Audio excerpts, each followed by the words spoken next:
최근 공개 예정작들의 제작 일정을 소개드리면서 이상하리만큼 많이 등장한 배우가 있습니다. 바로 구교환 배우인데요. 오늘은 구교환 배우의 출연 예정작부터 비하인드까지 함께 알아보겠습니다. 바로 들어가 보시죠. 1980년 강원도 비무장지대 펀치볼이라는 별명을 가진 양구 해안면, 이곳으로 파견된 보건소 의사 도진은 한 숲속에서 거대한 챗GPT를, 아니 아파트만한 로봇을 발견하게 됩니다. 그렇게 로봇을 발견했다는 신고 전화를 했지만 당연히 아무도 믿어주지 않았죠. 그렇게 거대 로봇에게 철이라는 이름을 지어주는 도진. 하지만 그런 로봇을 발견한 건 도진뿐만이 아니었죠. 군인들도 로봇의 존재를 알게 되고 로봇과 대립이 이어지는 듯한데, 과연 로봇의 정체는 무엇일까요? 국내 영화 사상 처음으로 시도하는 실사 거대 로봇물 왕을 찾아서, 구교환, 유재명, 서현주연의 왕을 찾아서는 올해 여름 개봉 예정입니다.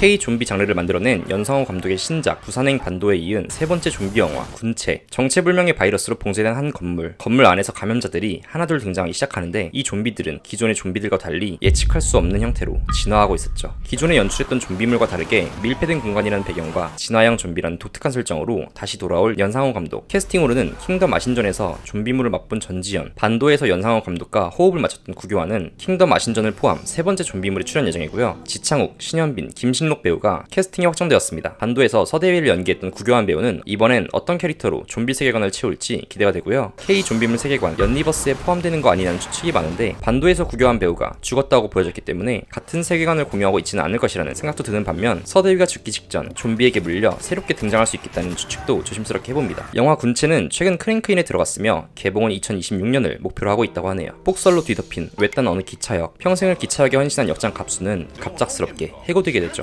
갑작스럽게 해고해 망연자실한 상태로 자신의 뒤를 이을 후임자를 기다리고 있던 갑수에게 자신이 있는 기차역 근처에서 전복된 교도소 버스에 타 있던 수십 명의 죄수들이 탈출했다는 속보가 들려오게 됩니다. 바로 그때 한 청년이 갑수가 기다리고 있던 역에 새로운 후임자라고 주장하며 역으로 들어오는데, 폭설로 고립된 시골역에서 벌어지는 심리 스릴러 영화 폭설. 김윤석, 구교환, 노연서 주연의 영화 폭설은 최근에 촬영을 마쳐 올해 연말에 개봉 예정이라고 하는데요. 구교환 배우는 후임자로 주장하는 청년으로 등장 예정입니다. 주인공이 죽으면 3일 뒤 다시 부활한다는 신선한 소재로 많은 인기를 끌었던 웹툰 부활남. 부활남이 실사화되어 드라마로 제작된다고 하는데요. 웹툰 기반 작품들이 하나둘 성공하고 있고 개봉 예정인 기대작들도 많은 현재, 넷플릭스에서 개봉 예정인 광장의 소집사 캐스팅에 대한 혹평이 쏟아지고 있는데요. 원작의 주인공과 이미지가 안 맞는다는 내용의 걱정이 많았죠. 캐스팅 이슈는 부활남에도 이어졌는데요. 주인공 석환 역에 구교환 배우가 캐스팅되었고, 웹툰을 본 독자들의 반응은 구교환 배우의 이미지와 웹툰 주인공 석환과의 이미지가 맞지 않는다는 혹평을 내기도 했습니다. 하지만 원작 자체가 레전드인 작품들이기 때문에 주인공의 이미지에 맞게 어느 정도 잘 각색해서 나오지 않을까 하고요. 마블엔 MCU가 있다면 웹툰계엔 Y랩의 슈퍼스트링 세계관이 있죠. 웹툰계의 마블이라 불리는 Y랩의 슈퍼스트링 세계관 속 6번째 작품 부활남. 슈퍼스트링 세계관 작품 중 하나인 아일랜드가 실사화되었을 때 많은 기대를 모았던 만큼, 이번 부활남이 실사화 확정 소식에 슈퍼스트링 세계관 작품들이 전부 실사화되는 게 아닌가 하는 기대감이 커지고 있는데요. 제작사는 이번 작품이 신인류 전쟁 시리즈의 첫 번째 영화가 될 것이라고 발표했고, 아일랜드와 부활남에 이어 호러 전파상, 테러맨, 심연의 하늘 등 슈퍼스트링 세계관 속 다른 웹툰들도 실사화가 예정되어 있다고 하는데, 제작이 확정되어 얼른 만나볼 수 있었으면 좋겠습니다. 부활남은 올해 개봉 예정이라고 하네요. 구교환 주연의 첫 멜로 영화 만약의 우리. 2018년 중국에서 큰 사랑을 받은 영화 먼 훗날 우리를 원작으로 하는 이 작품은 20대 초반 풋풋한 사랑을 했던 두 남녀가 오랜 시간이 지나 각자의 삶을 살아가다 우연한 재회로 다시 한번 서로의 감정을 확인하게 되는 이야기를 담고 있다고 하는데요. 원작이 중국에서 3억 위안, 무려 한화 약 500억 원의 흥행을 기록한 검증된 작품이기 때문에 충분히 기대하셔도 좋을 것 같고요. 원작의 내용이 궁금하신 분들은 현재 넷플릭스에서 시청 가능합니다. 캐스팅으로는 구교환, 문가영이 확정되었고, 영화의 최종 제목이 원작 제목인 먼 훗날 우리에서 만약의 우리로 변경되며 2023년 하반기 촬영을 마쳐 올해 3분기 공개 예정이라고 하네요. 구교환 배우의 연인인 이옥석 감독과 함께 연출하는 로맨틱 코미디 영화 너의 나라. 서로에게 호감이 있지만 각자 연인이 있어 어쩔 줄 몰라 하는 세 사람, 서로가 갖고 있는 관계의 제약 속 각자가 내리는 선택과 그 대가를 다루는 이야기를 담고 있다고 하는데요. 연인인 이옥석 감독과 함께 공동 연출을 맡은 구교환은 주연으로도 출연한다고 하고요. 의외의 캐스팅이 한 명 있습니다. 두 사람과 평소 친분이 깊은 개그우먼 장도연이 출연한다고 하는데요. 드라마에서 특별 출연으로 몇 번 등장한 적이 있던 장도연은 이번 영화에서 첫 장편 영화 연기에 도전했다고 하며, 이옥석, 구교환의 공동 연출 제작사이자 이 영화를 제작한 EH9XD의 이사로도 활동 중이라고 합니다. 주요 장면은 대만에서 촬영했다고 하며 올해 개봉 예정이라고 하네요. 마지막으로 공식적으로 출연이 예정되지는 않았지만 구교환 배우가 검토 중이라는 한 작품, 대한민국의 정치판과 언론사 그리고 조직폭력배까지 연루된 사회의 부패와 비리를 정의로운 검사인 우장원과 한때 그들의 편이었던 안상구가 함께 내부자들의 입장에서 보여준 내부자들이 드라마 버전으로 나온다고 하는데요. 있는데요. 이번 드라마 버전은 세계관을 확장해 1980년대부터 1990년대를 관통하는 사건들과 인물들의 이야기를 다룰 것이라고 발표했습니다. 영화와 달리 드라마답게 부패의 이면을 더 깊이 다룰 것으로 보이며 카지노와 같이 시즌제로 제작된다고 하니 영화에서 담지 못했던 장면들을 더 디테일하게 볼 수 있을 것 같습니다. 언론계 거물로 등장해 실제 정경유착의 현실을 관통하는 대사를 남긴 대중들은 개돼지입니다. 백윤식 배우가 맡은 이강희가 다시 등장한다고 하는데, 이강희 역은 송강호 배우가 맡을 예정이고요. 구교환 배우는 이병환 배우가 맡았던 정치 깡패 안상구 역을 제안받아 검토 중이라고 합니다. 영화의 시대적 배경이 2000년대가 아닌 1980년대 후반을 배경으로 한 만큼 이강희와 안상구가 또 어떤 정치적 사건에 개입하며 대립할지 너무 기대가 되는 작품이고요. 올해 크랭크인을 목표로 하고 있는 내부자들은 빠르면 내년 초쯤 공개될 것으로 예상됩니다. 오늘은 구교환 배우가 출연 예정인 작품들에 대해 알아봤는데요. 그동안 함께 작업했던 감독들은 입을 모아 그를 극찬했다고 하는데, 연상호 감독이 연출한 반도에선 연상호 감독이 직접 서대 위에 눈을 그려서 디렉팅했고, 구교환은 그 그림 하나로 감정선 전체를 잡아갔다고 하며 현장에서 스태프들 입에서 호아킨 피닉스 같다는 말이 자연스럽게 나올 정도였다고 하네요. DP와 킹덤 아신전을 연출했던 감독들은 구교환은 순간의 진실을 믿는다, 캐릭터를 동정하지 않고 테이크마다 다른 얼굴을 보여준다며 극찬을 자아냈죠. 다양한 작품에서 탄탄한 연기력을 입증한 배우 구교환, 과연 새로 개봉하는 작품들에서는 어떤 연기로 우리에게 찾아올까요? 여러분의 생각을 댓글로 남겨주시면 감사하겠습니다. 구독과 좋아요, 알람 설정까지 해주시면 사랑합니다. 지금까지 스무독이었습니다. 감사합니다.